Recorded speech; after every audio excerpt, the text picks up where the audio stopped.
On occasion, we find ourselves at the doctor with symptoms or with an injury of some sort, and we're hoping that the doctor will come up with a diagnosis.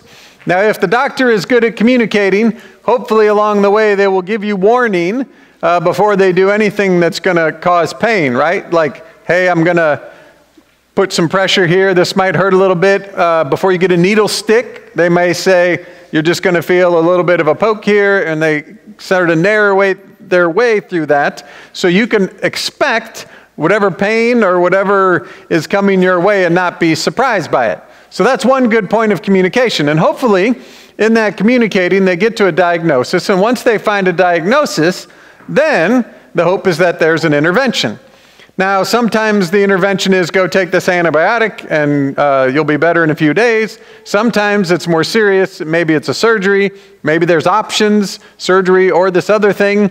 But in all of that intervention, the doctor generally gives you two sets of expectations.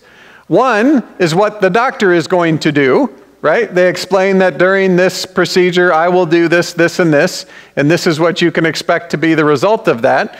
But they also give expectations for who? You, right?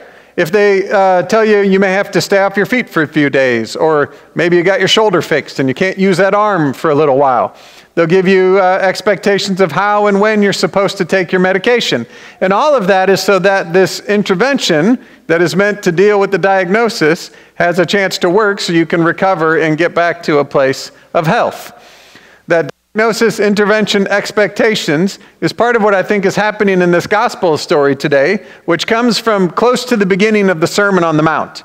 The Sermon on the Mount begins with the Beatitudes. Blessed are the poor in spirit, blessed are the meek, blessed are those who mourn. And then it moves into this part we hear from Jesus today. And I think it starts with a sort of diagnosis. Jesus says, you are the salt of the earth, but if salt loses its taste, it's not very useful. We make a lot of things at our house, but one of them is guacamole. And when we make guacamole, we use a couple avocados, 2 or 3 little cloves of garlic, some lemon juice, and a little bit of hot sauce, and we mix all that up. That is not guacamole. That's avocado paste with some other stuff in it, and it does not taste like guacamole. What do we have to add to get guacamole? Salt. We put some salt in there, and all of a sudden, all of those flavors come together, and it comes to life in a different way. So Jesus is saying, you are the salt of the earth. He's talking to the people of Israel. And the people of Israel, we know throughout the Old Testament, are chosen by God to be a blessing for others. God calls the people of Israel a priestly people. They are meant to go out and bring God's vision of life and light to all the world. And this isn't just an Old Testament story. Last week we heard the song of Simeon, who receives Jesus at the temple. And when Simeon is talking, he says that the people of Israel, right, Jesus comes as a light to reveal you to all the nations and the glory of your people Israel. So this idea that the people of Israel are meant to be a blessing is kind of baked into their understanding of who they are. So when Jesus says, you are salt of the earth, he's identifying this identity as God's people that are meant to bring life into the world. But if you lose your saltiness, then you're not really living into what God called you to do. Now, this is not a due diagnosis. If you pay attention to the prophets in the Old Testament, they pretty regularly look at the people and say, not in these exact words, but you're not being salty. Sometimes they're neglecting widows and orphans. Sometimes they are doing what the law says, right? Making their sacrifices, but they're not doing it with like a full, whole heart, right? They're just doing it in sort of an empty religion kind of way. So the diagnosis is right there. Sometimes the people of Israel seem to lose their saltiness. Next comes the intervention. Jesus says, I came to fulfill the law, not to abolish it. They've been given this law, and we should understand that the law was a gift. We pretty quickly think of the 10 Commandments, which sound like some rules, right? Don't murder, don't steal, don't commit adultery. Those are some pretty broad, basic understandings of human relationship. But also in those 10 Commandments, we're told to honor our parents. We're told that God is to be our only God, right? And so there's parts that it's a relationship with God, parts that's a relationship with one another. But that's not the whole law. There's a whole bunch more to the law that we can find in the law of Moses that talks about the ways that we work together as people, the ways that people bring offerings to God, which is part of generosity, the ways that we are to interact in community. There's a part of it says that every 7th year should be a Sabbath and all the fields should lie fallow and everyone should rest, right? So you have to spend 6 years preparing for that. That's part of the law. And the whole of this law was meant to be a gift to teach the people how to be salt so that they could bring life into the world. Now Jesus comes and says, sometimes you're not salty, so what I'm going to do is not get rid of the law, but fulfill it. So that's the intervention. Now, he doesn't get into detail. We know that if we keep reading the Gospel of Matthew, we're eventually going to get to his death and resurrection. And it's in that death and resurrection that he does fulfill that law. But he fulfills it not by simply making more rules, right? He fulfills it by bringing love and mercy and compassion into that place of law. So we've got a diagnosis. Sometimes they lose their saltiness. Jesus comes to fix that by fulfilling the law, and then come the expectations. The first expectation Jesus gives them is about what he is going to do. Have you all ever, well, of course you have. We all live in places where there's rules, right? Some of those rules are written down. Some of them are not. I once worked in an office where every Friday a guy would microwave fish in the break room. That wasn't written anywhere, but that was against the rules, right? So when you're around somebody who regularly breaks the rules that everybody else is following, how do we feel about that? Annoyed. Not good, right? Well, Jesus, this is the beginning of the gospel, he's getting ready to go do what it looks like is ignore the law. He's going to do things on the Sabbath he's not supposed to. He's going to spend time with people that he's not supposed to. And he knows that everyone's going to look at him and find him annoying at a minimum, but more so probably blasphemous and unfaithful because he's not paying attention to the law. And so his first expectation he gives them is to say, I did not come to destroy this law, I came to fulfill it. He's giving them an expectation that what he's doing needs to be interpreted as him living into the law, which means they're going to have to start to get their minds around how that law works different. A good example, he heals somebody on the Sabbath and they say, you can't do that. So he says, well, if you had like a donkey or an ox fall into a well on the Sabbath, would you pull it out? And they all say, well, yeah, of course you would. And then he says, well, why wouldn't you help a person that needs help then, right? He's not ignoring the law of the Sabbath. He's saying the law of the Sabbath also needs to include love and compassion for you to really fulfill and live into that law. So after he gives the diagnosis and the intervention, he tells them, I'm going to live this law a different way, more fully. And then the expectation for the people is that they too live the law. He says, you have to follow this thing, every little bit of it. But also understood there is that he is now bringing this love and compassion and mercy to it in a way that they maybe have not always embraced, so that the way they're supposed to live into the law is in the new way that he's going to fulfill it and show them how to do that.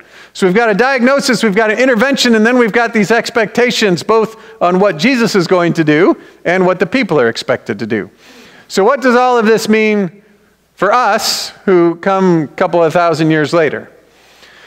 Well, we can start with the diagnosis. If we are God's people and we are called to be salt for the earth, are we always salty? So my colleagues, Pastor Nicole and Pastor Rob and I, who talk every week, talked about this and said, how does salt lose its saltiness? Because we didn't really know. So I had to go look it up, and it turns out salt can't really lose its saltiness. But there are a couple of things that can happen. One, in Jesus' day when they gathered in salt, sometimes you got really good salt, and sometimes you got salt that was all mixed in with other impurities. And so if you think about gathering salt out of like a marsh, and then it's got all this other stuff in it, so it kind of looks like salt, do you want to put that in your food? No, right? It doesn't have its salty purpose and its salty flavor. So what they would do, you don't want to throw that where you grow crops, because now you're throwing what salt is there, and that's not going to be helpful, so you throw it on the path. So when you hear this story that says salt loses its saltiness, then it gets trod on, right? Sometimes the diagnosis for us is that not that we aren't salt, but that we get too mixed in with the things of this world. So if you think about our world and our culture, right, there's always a draw that wealth is the path to life. There's always a call for vengeance. There's always enemies that we're encouraged to fight against. To be salt is to say, no, if we listen to the rest of the Sermon on the Mount, the very next thing Jesus is going to say is, don't be angry. You've heard it say don't murder. I say don't get angry. He talks about oaths. He talks about not living in vengeance. And he talks about turning the other cheek and loving your enemies. He's telling us how to be salt, right? But sometimes when we get immersed in the world around us and you can't differentiate us from any other way the world functions, then we're not really that salty. We've just absorbed all of those impurities and aren't getting it done. So that's one way this works. The other way it works, though, is salt is sodium chloride. You can take sodium chloride apart. Then you have sodium, which is pretty volatile, and you have chloride, and you probably don't want to put that on your food either, right? So if you separate those two things, you no longer have salt. Now, in Jesus, in this text, he keeps talking about the law, fulfilling the law. But we also know that Jesus is the good news and the gospel. And as Lutherans, we talk about this tension between law and gospel. If we have both law and gospel, then we're living into our faith in a good way. So what happens if you only have law? Well, we live in a nation of laws. If those laws don't have some sense of people and some sense of compassion, do they really get done what we hope laws are going to accomplish? If you have the law without love, it can go bad pretty quickly. Likewise, right, if you separate law and gospel and you just have love. I've been to places in the world where there's a ton of love, but there is no order. There is chaos and poverty and all sorts of terrible stuff happening. And that's where like a little bit of law mixed in with that love would get to a good place. So there's this tension between law and gospel. And when we fall into a place where we are just focused on rules and just focused on law and forget about the fact that all of that impacts people, that's not a good place for us to be. And if we just want to be loving all the time, that's probably a good instinct, but a little bit of order helps us do that well. So part of the diagnosis for us from Jesus is to say, you got to stop separating those two. Now, sometimes it's easy for us to conflate God's law and our laws, and there's some overlap. Some of our laws can be found in God's law, but a lot of God's law isn't there, right? And so we have to pay attention to that and this call to how we live that with gospel.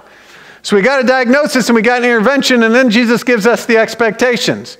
Now, we are post-Easter people, so we already know Jesus has died and been raised to give us life. We know what Jesus did, and then we can trust that he's continuing to pull us to life, but then he gives us the same expectation that he gives to the people that are listening to him the first time. Fulfill the law, right? Do the best you can to live into every letter and word of this. Now, that may sound complicated and too hard to do, and there's parts of that law that we read and go, that doesn't really make sense to us. Now, that's fair as long as we're bringing the gospel into conversation with it, right? But Jesus is really inviting us to take the law seriously and the gospel seriously and to live into the tension of those two things. Are we going to do that well all the time? No, but that is what it means to be salty. If you look back in our history, when slavery came to an end, in part that was because people of faith were salty. They looked at our human laws and they looked at God's law and they looked at good news and they said, this is not right. When you think about the civil rights movement, those were salty, faithful people who said, you know, violence maybe isn't the right way to combat this injustice. Nonviolence might be the way, because that's what Jesus invites us to. And they lived into that law and that gospel in a salty way that transformed the world around them. So Jesus' expectations of us are to go and do that. Now, if you pay attention to this story, does he say, you might be salt? Someday you'll be salt? What does he say? You are. You already are, right? This is kind of an identity crisis thing. When we lose our saltiness, it's not that it's gone, it's that we forget who God already created us to be. Does he say, maybe you're the light of the world? What does he say? You are the light of the world. You already are. You can't even hide that. The city on the hill cannot be hid. Jesus is trying to remind us that this is who we are, and then gets to the scary part about the kingdom, and and says if you don't exceed the righteousness of the Pharisees and the Sadducees, you won't get into the kingdom of heaven. I think we way too easily separate that out as we got to try to follow the rules now so we can get in there later. I don't think that's what it's about. Jesus is already telling us that we are salt and we are light. If you pay attention in this story, it says those who fail at the least of these commandments, where do they end up? It says they're the least in the kingdom of heaven, which means failing, they're still in the kingdom of heaven, right? And then he says if you get it all right, then you're greatest in the kingdom of heaven. So when he gets to the part that says you can't make it in unless you exceed this righteousness, I think that's all about how we live today. How we live today makes a difference in the lives of other people. If I choose to be mean and nasty and leave off the love that Jesus calls us to live, is that going to impact some people's lives? Am I living in the kingdom just then? No. If I choose to try to be faithful and try to love and do the best I can to bring compassion in the world, is that going to do good for people? Yes. Is that what it means to live in the kingdom today? Right, yes. Jesus is the one that fulfills this. We're not the ones that fulfill it. He came to fulfill all of this so that we can live in the kingdom each and every day. When we talk about these waters of baptism, we talk about every day remembering that we are children of God, which means every day remembering that we are salt, that we are light, that Jesus is the one that makes us so we might as well go and live as if it's true, and the kingdom can then come alive around us and touch other people's lives as we go. Amen.